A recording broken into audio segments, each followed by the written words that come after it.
பௌர்ணமி அப்படின்னு சொன்னாலே நமக்கு முதல்ல ஞாபகம் வருவது பௌர்ணமி வழிபாடு மட்டும் இல்லாமல் அந்த பௌர்ணமி நாளில் கிரிவலம் வருவது தான் எல்லாருக்குமே ஞாபகம் வருவது. அது மட்டும் இல்லாமல் எத்தனையோ ஆலயத்தில் இந்த கிரிவல வழிபாடு சென்றால் கூட திருவண்ணாமலை அப்படின்னு சொன்னாலே சிறப்பு மிக்க ஒரு வழிபாடாக இங்கே இருக்கிறது இந்த பௌர்ணமி வழிபாடு தான். அதுவும் பௌர்ணமி நாளில் மலையை சுற்றி வந்து வழிபடக்கூடிய இந்த கிரிவல வழிபாடு வரலாற்று மிக்க ஒரு செய்தியாக இருக்குது. பௌர்ணமி திதி இருக்கக்கூடிய நாளில் கிரிவலம் வருவது என சொல்லப்படக்கூடிய நேரத்திற்குள்ள கிரிவல வழிபாட்டினை மேற்கொள்வதனால அதற்குரிய முழு பலனையுமே நம்ம முழுமையாக பெற முடியும் அப்படின்னு சொல்லப்படுது. அப்படி இந்த 2026ஆம் ஆண்டில் திருவண்ணாமலையில் நம்ம எந்த நாளில் கிரிவலம் சென்றால் எந்த நேரத்தில் கிரிவலம் செல்லணும் அப்படிங்கிறத நம்ம விரிவாக பார்க்கலாம். அதுலேயும் இந்த ஜூன் மாதம் இந்த 29/6/2026 அன்று வரக்கூடிய இந்த பௌர்ணமி திதியோட சிறப்பையும் இந்த நாளில் நம்ம எந்த நேரத்தில் நம்ம கிரிவலம் செல்லணும் அப்படிங்கிறதையும் இதில் சென்றால் நமக்கு கிரிவலம் செல்வதனால கிடைக்கக்கூடிய நன்மைகள் என்ன, கிரிவலம் செல்லும் போது இந்த தவறை மட்டும் செய்யக்கூடாது, அது என்ன தவறு அப்படிங்கிறத நம்ம விரிவாக இந்த வீடியோ ஃபுல்லாக பார்க்கலாம். வீடியோவை கடைசி வரைக்குமே ஸ்கிப் பண்ணாமல் முழுமையாக பாருங்கள். வீடியோ பிடிச்சிருந்தா மறக்காமல் லைக் பண்ணுங்கள். இது போன்ற பல சுவாரஸ்யமான தகவலை நீங்கள் தெரிஞ்சுக்கணும் அப்படின்னாலும் மறக்காமல் நம்ம சேனலை சப்ஸ்கிரைப் பண்ணிவிட்டு கூடவே இருக்க பெல் ஐக்கானையும் ப்ரெஸ் பண்ணிட்டு வாங்க வீடியோக்குள்ளே போகலாம். பௌர்ணமி அப்படின்னு சொன்ன உடனே நம்ம எல்லாத்துக்குமே ஞாபகம் வரக்கூடிய தலம் தான், நினைத்தாலே முக்தியை தரக்கூடிய திருவண்ணாமலை தான். அதாவது திருவண்ணாமலையில் வருடத்தோட அனைத்து நாளிலுமே கிரிவலம் வந்து அருணாச்சலேஸ்வரரை வழிபடலாம் அப்படின்னா கூட ஒரு குறிப்பிட்ட பௌர்ணமி நாளில் கிரிவலம் வந்து வழிபடுவது அப்படிங்கிறது உயர்வான ஒரு வழிபாடாக இருக்கு. பௌர்ணமி நாளில் திருவண்ணாமலையில் மனிதர்கள் மட்டும் இல்லாமல் தேவர்களும் ரிஷிகர்களும் சித்த புருஷர்களும் கூட இன்றுமே ரூபமாக கிரிவலம் வந்து அண்ணாமலையாரை வழிபடுவதாக சொல்லப்படுது. ஸோ கிரிவல பாதையில் திருவண்ணாமலையில் அடிக்கு 108 சிவலிங்கங்கள் இருப்பதாக சொல்லப்படுது. அதே போல தான் 14 கிலோமீட்டர் இதனோட நீளம் பார்த்தீங்களா கொண்ட இந்த கிரிவல பாதையில் அஷ்டலிங்கங்கள் எனப்பட சொல்லக்கூடிய 8 விதமான லிங்கங்கள் உள்ளிட்டு 98 கோவில்கள், ஜீவ சமாதிகள், தீர்த்தங்கள் இருக்கு. இது அனைத்தையும் வழிபட்டு கிரிவலம் வருவது அப்படிங்கிறது ரொம்பவே சிறப்பு. திருவண்ணாமலையில் சிவபெருமானே மலையின் வடிவமாக இருக்கிறதுனால தான் அண்ணாமலையாரை தரிசித்தபடி ஓம் நமச்சிவாய அப்படிங்கிற மந்திரத்தை மனதார சொல்லிக்கொண்டே நீங்கள் கிரிவலம் வந்தீங்க அப்படின்னா அண்ணாமலையாரோட அருளால் அனைத்து விதமான நன்மைகளும் கிடைக்கும். இந்த ஆணி பௌர்ணமி அப்படிங்கிறது கூடுதலான ஒரு சிறப்பை பெறுகிறது. 29/6/2026 திங்கட்கிழமை அன்னைக்கு தாங்க திருவண்ணாமலை பௌர்ணமி கிரிவலம் அதிகாலை 4:24 மணிக்கு தொடங்கி மறுநாள் 30/6/2026 செவ்வாய்க்கிழமை காலை 6:21 மணி வரைக்குமே இந்த கிரிவல திதியானது இருக்குது. இந்த நேரத்தில் நீங்கள் கிரிவல நேரம் மற்றும் வழிபாடு முறை பார்த்தீங்களா, கிரிவலம் தொடங்கக்கூடிய நேரம் ஜூன் 29 அதிகாலை 4:24 மணிக்கு தொடங்கி பௌர்ணமி முடிவானது ஜூன் 30 6:21 மணி வரைக்குமே இருக்குது. இந்த டைமில் நீங்கள் எந்த டைம்னாலும் அண்ணாமலையின் மலையின் சுற்றளவு 14 கிலோமீட்டர் இந்த கிரிவலம் செல்கிறவங்க கிரிவலம் செல்லும்போது ஓம் நமச்சிவாய அல்லது அருணாச்சல சிவ அப்படிங்கிற மந்திரத்தை உங்களுடைய மனதுக்குள்ள உச்சரித்தபடி மலையை வலப்பக்கமாக வைத்து இடப்புறமாக வளமாக நடக்க வேணும். மேலுமே சிறப்பான வழிபாடுகள் அன்றைய நாளில் செய்கிறது ரொம்ப நல்லது. கிரிவல பாதையில் இருக்கக்கூடிய அஷ்டலிங்கங்களை இந்திரலிங்கம், அக்னிலிங்கம், யமலிங்கம், நிருதிலிங்கம், வருணலிங்கம், வாயுலிங்கம், குபேரலிங்கம், ஈசான லிங்கம் தரிசனம் செஞ்சு வழிபாடுவது செய்வது ரொம்பவே நல்லது. அன்றைய நாளில் நம்ம முழு மனதோட முழு தூய்மையான மனதோட நம்ம கிரிவலம் செல்வதனால நம்மளுடைய பாவங்கள் அனைத்துமே தீரும்.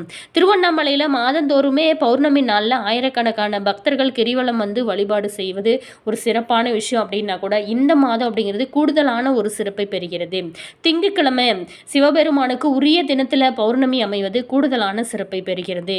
தெய்வீக மற்றும் மருத்துவ குணம் மிக்க அண்ணாமலை மீது பட்டு நம்ம மற்ற நாளில் செல்றதை விட பௌர்ணமி நாளில் நம்ம செல்றதுனால என்னெல்லாம் நன்மைகள் கிடைக்கும் அப்படின்னா தெய்வீக மற்றும் மருத்துவ குணம் மிக்க அண்ணாமலை மீது பட்டு தெரிக்கக்கூடிய அந்த சந்திரனோட கதிர்கள் அந்த சமயத்தில் கிரிவலம் வரும்போது அது நம்மீடு படுறதுனால நமக்கு ஏற்பட்டிருக்கக்கூடிய தோஷங்கள், சாபங்கள், வாழ்க்கையில் இருக்கக்கூடிய தீமைகள், கஷ்டங்கள் ஆகிய அனைத்துமே நீங்கும். ஒவ்வொரு மாதமே பௌர்ணமி அன்னைக்கு கிரிவலம் செல்வதற்கு ரொம்பவே முக்கியமான நாளாக இந்த நாளானது சொல்லப்படுது. அதுலேயும் இந்த இம்பார்ட்டண்டான இந்த மாதத்தில் நீங்கள் செல்வது கூடுதலான ஒரு சிறப்பை பெறுகிறது. மேலுமே நீங்கள் கிரிவலம் செல்கிறீங்க அப்படின்னா கண்டிப்பாக இந்த நாள் ரொம்ப உகந்த நாளாக இருக்குது. கண்டிப்பாக ட்ரை பண்ணி பாருங்கள். நல்ல ஒரு முன்னேற்றத்தை உங்களோட வாழ்க்கையில் நீங்கள் சந்திக்கலாம். அதே மாதிரி இந்த திருவண்ணாமலையில் நம்ம கிரிவலம் செல்றதுனால என்னெல்லாம் நம்மளோட வாழ்க்கையில் நன்மைகள் நடக்கும், என்னெல்லாம் நம்மளுடைய பாவங்கள் குறையுமா அப்படின்னு பார்க்க போகிறோம். கிரிவலம் செல்வதனால பாவ வினைகள் குறைந்து புண்ணியங்கள் அதிகரிக்க செய்யும். அது மட்டும் இல்லாமல் தெய்வ அருள் மட்டும் இல்லாமல் சித்த புருஷர்களின் அருளும் கிடைக்கும். இயற்கையோட நல்லருளையும் நம்மளால் பெற முடியும். அனைத்து கிழமைகள் அனைத்து திதிகள்லையும் எல்லா நேரத்துலையும் கிரிவலம் போகலாம் அப்படின்னா கூட நம்ம ஒரு குறிப்பிட்ட சில சமயத்தில் குறிப்பிட்ட நேரத்தில் கிரிவலம் சென்றாலே நமக்கு பலன்கள் அப்படிங்கிறது அதிகமாக கிடைக்குமா. அதுவும் திருவண்ணாமலை அப்படின்னாலே அனைவருக்கும் நினைவிற்கு வருவது கிரிவலம் திருவண்ணாமலை தான். அதாவது திருவண்ணாமலை கிரிவலம் தான் ஏராளமானவங்க மேற்கொள்வது. இதனே திருவண்ணாமலை கிரிவலம் அப்படின்னும் அருணாச்சலேஸ்வர கிரிவலம் அப்படின்னும் சொல்லுவாங்க. ஆனால் எந்த வகை மலை ஆனாலும் நம்ம கிரிவலம் மேற்கொள்ளலாம். திருவண்ணாமலையில் கிரிவலம் வந்த அதே பலனை மற்ற மலைகளையும் வளம் வந்தாலும் பெற முடியும். திருவண்ணாமலை தவிர பழனி, திருப்பரங்குன்றம், திண்டுக்கல், ரத்னகிரி, சோளிங்கர், வள்ளிமலை, பர்வதமலை, சென்னிமலை, திருமயம் என இப்படி மலைகள் இருக்கக்கூடிய பல இடங்கள்லையும் கிரிவலம் செல்லக்கூடிய வழக்கம் உள்ளது. எங்கெல்லாம் மலை உள்ளதோ, மலை மீது ஆலயம் இருக்குதோ அதை முழுவதுமாக வளம் வந்து அந்த மலை மீது இருக்கக்கூடிய தெய்வத்தை வணங்கணும் அப்படின்னா கிரிவலம் வந்த பலனை முழு பலனையும் கண்டிப்பாக அடைய முடியும். மேலுமே கிரிவலம் செல்வதனால நமக்கு என்னெல்லாம் நம்மளோட வாழ்க்கையில் நடக்கும் அப்படின்னா, கிரிவலம் செல்லும்போது பக்தி பாடல்கள் நம்ம கேட்டு செல்லலாம். நமக்கு அந்த பாடல் தெரியும் அப்படின்னா அதை பாடிக்கொண்டு நம்ம போகலாம்.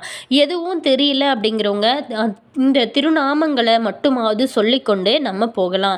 சிவாலயம் அப்படின்னா சிவாய நமக, ஓம் சிவாய நமக அப்படிங்கிற மந்திரத்தை சொல்லலாம்.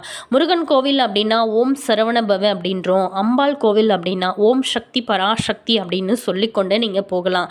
கிரிவலம் செல்வதனால நமக்கு பார்த்திங்களா பாவ வினைகள் குறைந்து புண்ணியங்கள் அதிகரிக்கும். தெய்வ அருள் மட்டும் இல்லாமல் சித்த புருஷர்களின் அருளும் நமக்கு முழுமையாக கிடைக்கும். நீங்கள் எந்த ஆலயத்திற்கு போவீங்க அப்படிங்கிறத மறக்காமல் கமெண்ட்ஸில் சொல்லுங்கள். அது மட்டும் இல்லாமல் நீங்கள் இந்த திருச்செந்தூர், சமயபுரம், அது மட்டும் இல்லாமல் இப்போ நம்ம ரொம்ப வைரலாக போயிட்டுருக்கிற திருவண்ணாமலைக்கு போவீங்களா அப்படிங்கிறத மறக்காமல் கமெண்ட்ஸில் சொல்லுங்கள். அதே நேரத்தில் நீங்கள் திருவண்ணாமலை கிரிவலம் செல்லும்போது யாரெல்லாம் போவீங்க, உங்களுடைய ஃபேமிலியோடு போவீங்களா அல்லது நீங்கள் மட்டும் போவீங்களா அப்படிங்கிறதையும் மறக்காமல் கமெண்ட்ஸில் சொல்லுங்கள். திருவண்ணாமலை கிரிவலம் சென்னாலே முன்ஜென்ம பாவங்கள் அனைத்துமே தீருமா. திருவண்ணாமலை கிரிவலம் செல்வதனால பல்வேறு பலன்கள் கிடைக்கும் அப்படின்னு நம்மளுடைய முன்னோர்களும் சொல்லியிருக்காங்க. அதாவது திருவண்ணாமலையில் கிரிவலம் செய்வதனால பாவ வினைகள் குறைந்து புண்ணியங்கள் அதிகரிக்க ஆரம்பிக்குமா. ஸ்ரீ அருணாச்சலேஸ்வரரோட அருள் கிடைச்சி மனதில் ஒரு அமைதி, நிம்மதி அப்படிங்கிறது கிடைக்குமா. திருவண்ணாமலை மலை சித்தர்களோட வாழ்விடமாக இருக்கிறதுனால அவங்களோட அருளும் நமக்கு கிடைக்க நிறையவே வாய்ப்பு இருக்கான். மேலுமே கிரிவலம் செல்வதனால மோட்சம் கிடைக்கும் அப்படிங்கிறது ஐதீகம். அது மட்டும் இல்லாமல் கிரிவலம் செல்வதனால உடல் நலம் மேம்படும். நோய்கள் எவ்வளோ பெரிய தீர்க்க முடியாத நோய்களாக இருந்தாலும் கூட இந்த திருவண்ணாமலையில் கிரிவலம் வந்து வழிபாடு செய்யும் போது அந்த நோய்கள் தீர்ந்து ஆரோக்கியம் பெருகுமா. கிரிவலம் செல்வதனால மன அழுத்தம், கவலைகள் அனைத்துமே குறைந்து மனம் பார்த்திங்களா ஒரு புத்துணர்ச்சியோட ஒரு மைண்ட் ரிலாக்ஸாக இருக்குமா. கிரிவலம் செய்வதனால நடைப்பயிற்சி அதிகரிக்கிறதுனால உடல் எடை குறையவும் நிறையவே வாய்ப்பு இருக்குது. அது மட்டும் இல்லாமல் கிரிவலம் செல்வதனால குடும்பத்தில் ஒற்றுமை, சுபிட்சம் ஏற்படும். கிரிவலம் செல்வதனால தொழில் மற்றும் வியாபாரத்தில் நல்ல ஒரு முன்னேற்றம் காணப்படும். கிரிவலம் செல்வதனால மாணவர்களை பொறுத்த வரைக்குமே கல்வியில் சிறந்து இருப்பாங்க. பௌர்ணமி தினத்தில் கிரிவலம் செல்வது அப்படிங்கிறது ரொம்ப சிறப்பு வாய்ந்த ஒரு நாளாக இருக்குது. அது மட்டும் இல்லாமல் ஞாயிற்றுக்கிழமை, திங்கட்கிழமை, புதன்கிழமை, வெள்ளிக்கிழமை ஆகிய நாட்களில் நீங்கள் கிரிவலம் செல்வது ரொம்பவே சிறந்த ஒரு நாளாக சொல்லப்படுது. கண்டிப்பாக ட்ரை பண்ணி பாருங்கள். இந்த நாள் ரொம்ப உகந்த ஒரு நாளாகவும் இருக்குது. இந்த நாளில் செய்யக்கூடிய சின்ன சின்ன விஷயங்கள் கூட உங்களுடைய வாழ்க்கையில் மிகப்பெரிய ஒரு திருப்பத்தை ஏற்படுத்தும். அதே மாதிரி முக்தி மற்றும் பாவம் நீங்குமா அப்படின்னு கேட்டால் நினைத்தாலே முக்தியை தரக்கூடிய தலம் தான் கிரிவலம் செல்வது நம்மளுடைய முன்வினைகள் மற்றும் பாவங்களை அகற்றி ஆன்மீக தூய்மையை நமக்கு கொடுக்கும். அது மட்டும் இல்லாமல் மன அமைதியாக இருக்கும். கிரிவல பாதையில் அந்த வீசக்கூடிய அந்த மூலிகை காற்று இருக்கு இல்லையா, அது அமைதியான ஒரு சூழல் மற்றும் மன அழுத்தத்தை குறைச்சி ஆழ்ந்த ஒரு மன அமைதியை நமக்கு கொடுக்கும். இறை அருள் பௌர்ணமி இன்னைக்கு கிரிவலம் செல்வது நினைத்த காரியங்களில் வெற்றி தேடி கொடுக்கும்.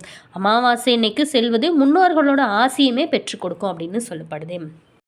அது மட்டும் இல்லாமல் உடல்நல பலன்கள்னு பார்த்தோமா, நரம்புகள் தூண்டுதல், அதாவது 14 கிலோமீட்டர் அந்த தூரம் கொண்ட அந்த கிரிவல பாதையில் வெறும் காலால் நம்ம நடக்கும்போது பாதத்தில் இருக்கக்கூடிய நரம்புகள் தூண்டப்பட்டு உடலுக்கு ஒரு புத்துணர்ச்சி கிடைக்குமா.